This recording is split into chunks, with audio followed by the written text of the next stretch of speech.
On the Avengers, there's a massive shot where every single hero on the team comes together and they finally fight as a team.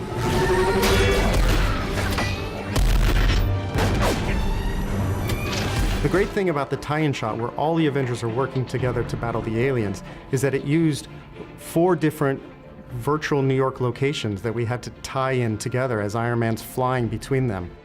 From the day that we saw the previs for the shot, we realized this was going to be a massive undertaking because it's a very long shot, no cuts, where we go from hero to hero and we fly around New York, seeing how they're fighting off the alien horde.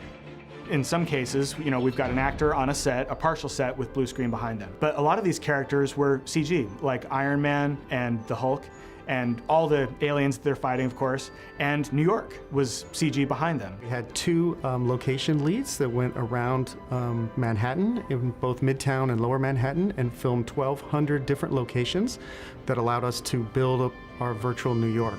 Those images are then stitched together to create what people are usually referred to as a panosphere, or a panoramic image of that location.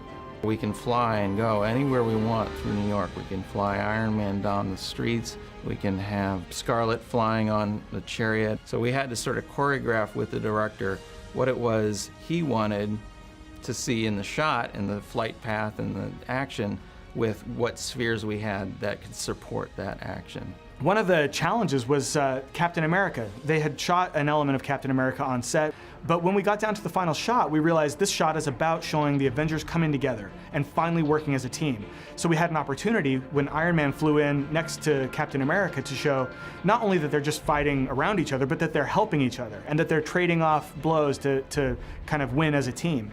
And to do this, we realized we had to change Captain America's motions, which meant that that went from a blue screen plate of Captain America to an all-digital human.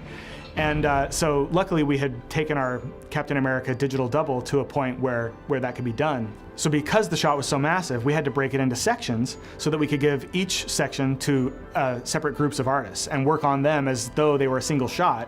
And then we had a separate team whose job it was to pull all those sections back together and make a cohesive shot out of it, and making sure that at the blend points that it still worked, that it worked as a cohesive shot and that it all felt like the same shot all the time.